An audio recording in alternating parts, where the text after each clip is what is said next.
Live streaming is on. Capability. We've improved. We have a better capability to land with some improved structural capability. We've improved the solar arrays to give us that full 210-day dock duration that we need for this mission. And we've made a few other improvements to the vehicle, such as having the capability to dock to the zenith port in addition to the forward port, and then also having port relocate. We also have been reviewing lessons learned from Demo 2. We've worked through a number of those. We had a number of observations and then a number of lessons learned. And then a couple of the big ones that was talked about in the previous press conference, we had a little bit of erosion around an area called the compression pad or tension time, the TPS. We've worked through that and installed some changes to the vehicle. Those are actually being installed over the next last.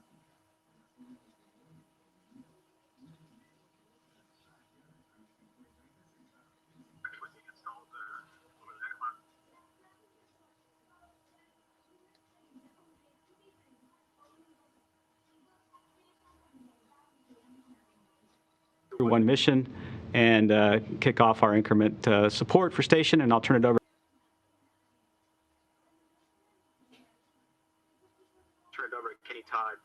And I'll turn it over to Kenny Todd, Deputy Program Manager for the Space Station Program.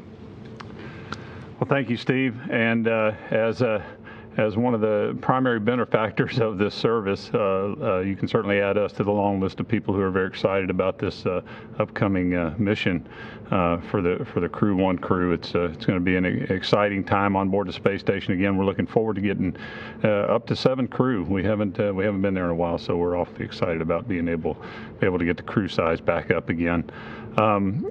This particular briefing comes on the heels of our completion of our stage ops readiness review yesterday, which is a review that we hold within the station program before every crew flight and also before every cargo flight, just to make sure that we've got all our issues pounded flat and that we're ready to go and we understand what we're going to do with the mission, and that the space station is ready to go and to receive that particular vehicle.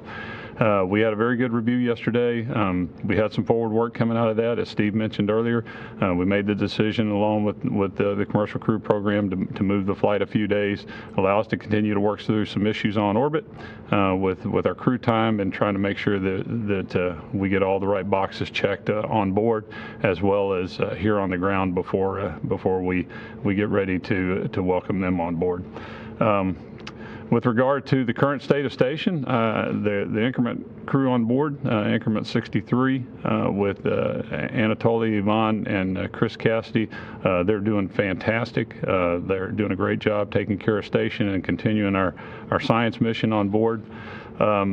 As far as station goes, in very good shape. The only issue that I would bring up at this point is this little atmosphere leak that's proven to be a bit challenging over the last couple of months. But for those of you that follow station on orbit operations regularly, you'll know that we've been dealing with a small atmosphere leak over the last, well, really over a year.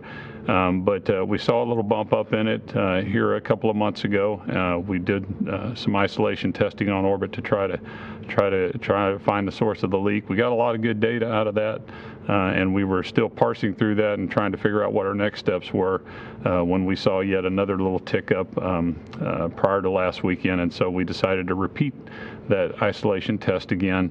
Again, got some very good data, and what we were able to confirm is that we didn't have a second leak anywhere else in the stack, that we were still probably just dealing with the initial leak, and for whatever reason we were seeing a little bit larger of a leak. So anyway, we were still trying to figure out the next plan after we finished this isolation test this past weekend, and overnight we were watching the leak rate overnight and saw that it ticked up again, and at that point we made the decision that it had gotten large enough that we felt like that we had a pretty good opportunity to get the crew up, start working through a more focused isolation procedure, trying to focus on some areas that we hadn't looked at as closely during the earlier test, just because those particular modules were hard to analyze, given that the crew was living there in those modules during those particular isolation tests. So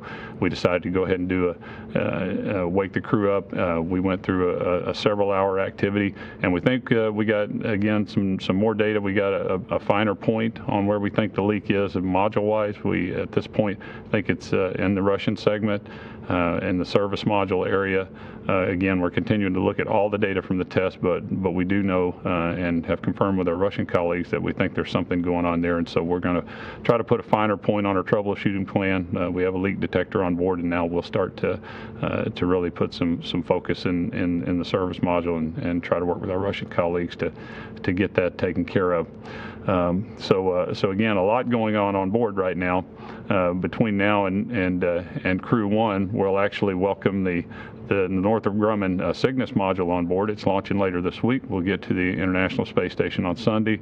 Got about 8,000 pounds of cargo, and roughly a third or more than a third of that is actually directly related to utilization of the space station. So we're very excited about that. The amount of utilization we're putting on these Cygnus vehicles now has gone way up, and so we'll have a lot for Chris to do, and we're looking forward to getting that module on board. A little later in the month of October, we'll do what we refer to as a Soyuz rotation.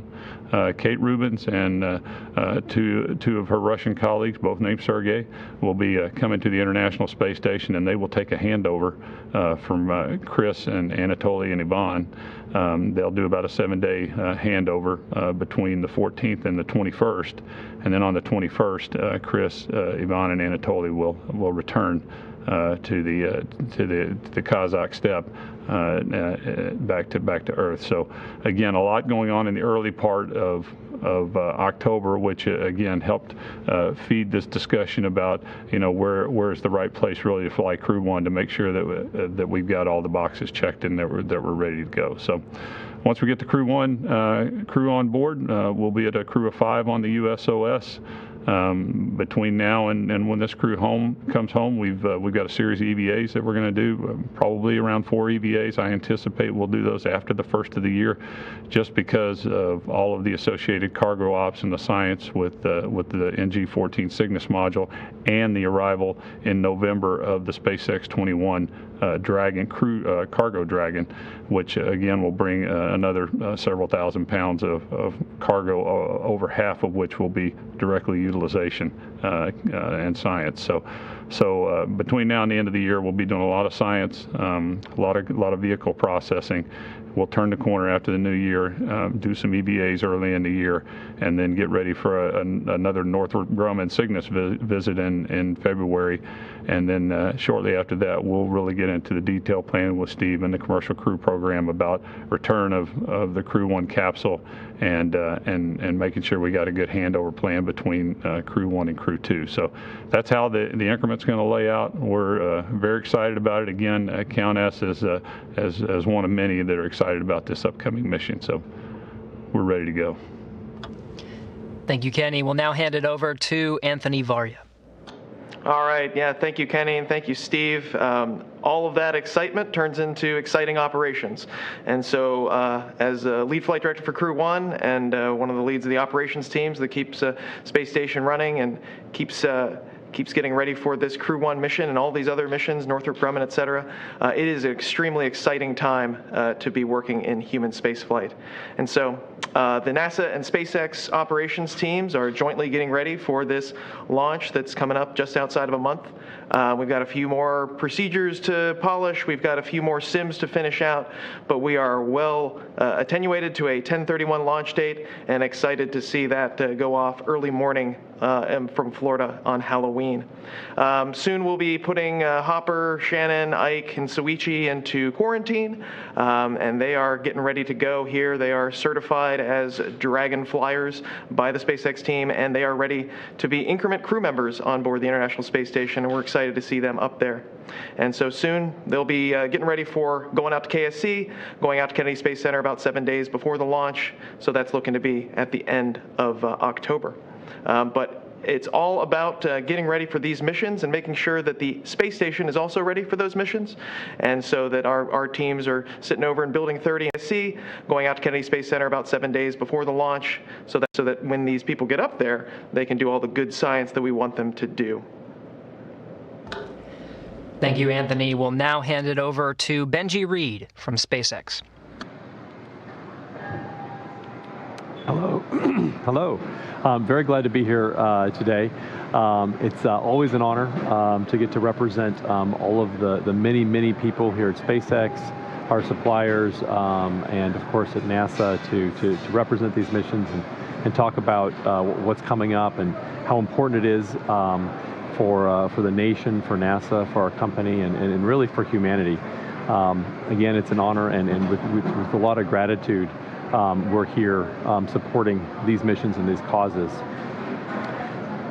This upcoming mission is, for me, really important, really special. I think it's true for a lot of us. This represents really the culmination of many years of work between the joint teams at NASA and SpaceX, putting together this whole commercial crew program overall, which has really been in the development and test stage all the way through now. And Demo 2 was a beautiful mission.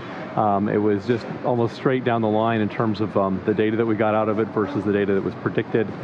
We had some good lessons learned that Hans talked about earlier in the last press briefing, and also that Stitch has mentioned. And these are very important things. Every single mission we fly, we're going to learn lessons out of them and apply those to make each subsequent mission safer. But overall, again, that was fundamentally a test mission that happily we were able to extend and get a lot of good work out of that mission, and Bob and Doug were able to do a lot of work on station, because this is all leading up to the big operational